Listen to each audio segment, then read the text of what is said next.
At the Gale Family Library, you can access a huge variety of primary resources for historical research. Some are manuscript collections, which are the papers of people, businesses, and organizations. Others are government records from the Minnesota State Archives. In fact, we have about 90,000 boxes filled with materials just in our on-site storage area. Finding exactly what you're looking for in all these records and collections can be a bit tricky.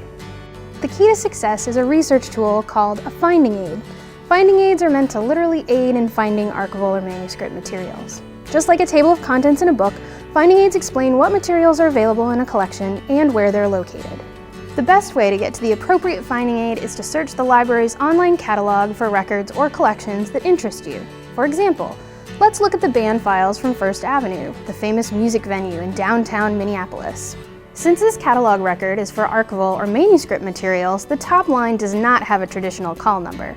Instead, it says See Finding Aid. So scroll down and look at the line labeled Finding Aids. Since there's a link, click on it to open the full finding aid in a new window on your computer screen.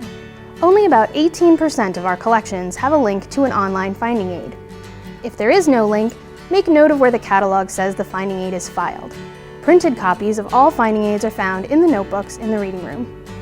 These notebooks are organized in several different ways, but the easiest rule of thumb is that manuscript materials are in green notebooks, state records are in black notebooks, and city, county, and other local records are in red notebooks. Once you have the finding aid in hand, you can use it to learn more about the collection it describes. Finding aids can be simple one-page documents, or they can fill dozens or hundreds of pages, but they all have at least two main parts. The first part is an overview with information about what the collection is, who created it, when, what topics or materials are included, and the size of the collection. The second part is a detailed description of the contents of the collection and where the materials are located, using location and box numbers. Keep in mind that in most cases, the box list will not identify every item, but it should give you enough detail to help you discover things you may want to explore further. Going back to our First Avenue example, let's say you want to find information about the use of First Avenue in the movie Purple Rain. In reading the finding aid, you'll see that there are files related to that subject available at this location. To request materials, write the listed location and box numbers on a library request slip.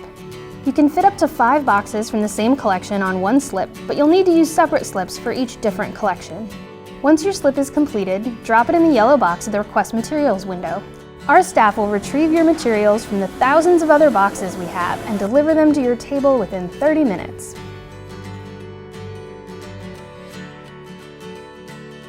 Researching in manuscript and archival collections can be complicated, but finding aids can help. Confused? Just ask a librarian for help.